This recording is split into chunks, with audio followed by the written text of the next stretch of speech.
സാറേ, കേരളത്തിലെ സഹകരണ പ്രസ്ഥാനം ഇന്ത്യക്ക് തന്നെ മാതൃകയാണ്.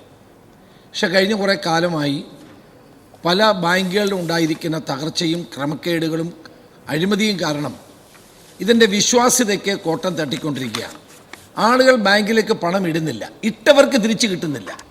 ഇതൊരു പല സ്ഥലങ്ങളിലും ഉണ്ടാകുന്ന ഒരു പരാതിയാണ്. അപ്പോൾ ഈ കാര്യത്തിനകത്ത് രാഷ്ട്രീയമൊന്നുമില്ല. ഓരോ സംഘങ്ങളിൽ നടത്തുന്ന ആളുകളുടെ കപ്പാസിറ്റി അനുസരിച്ചാണ്, അവരുടെ പ്രവർത്തന രീതിയുടെ അടിസ്ഥാനത്തിലാണ്. ഇപ്പം നമ്മുടെ സംസ്ഥാനത്ത് പല ബാങ്ക്, കരുവന്നൂർ ഉൾപ്പെടെ, മാവേലിക്കര ഞങ്ങൾ ഭരിച്ചുകൊണ്ടിരുന്നതാണ്. പല ബാങ്കുകളിലും ഇത്തരത്തിലുള്ള ക്രമക്കേടുകൾ ഉണ്ടാകുന്നതിൻ്റെ വെളിച്ചത്തിൽ സഹകരണ പ്രസ്ഥാനത്തിൻ്റെ ഒരു വിശ്വാസ്യത തകർന്നു എന്നുള്ളത് കണക്കിലെടുത്തുകൊണ്ട് ഇത് പരിഹരിക്കാൻ ആവശ്യമായ എന്ത് നടപടിയാണ് സ്വീകരിക്കുന്നത്?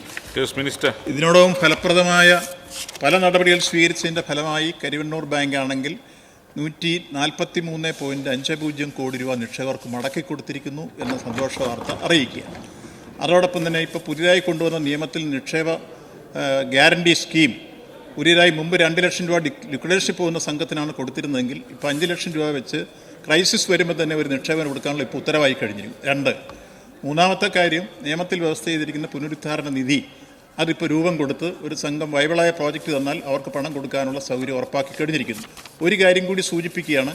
ഇന്നലെ ഞങ്ങൾ നബാർഡിൻ്റെ ചെയർമാനെ കണ്ട് ഇത്തരത്തിൽ ഏതെങ്കിലും സംഘങ്ങൾ പിന്നോക്കം പോകുന്നവരെ സഹായിക്കാൻ നബാർഡിൻ്റെ സഹായത്തോടുകൂടി പദ്ധതി ആവിഷ്കരിക്കാൻ കൂടി തീരുമാനിച്ചിട്ടുണ്ട് എന്ന വാർത്ത കൂടി അങ്ങേ അറിയിക്കുക.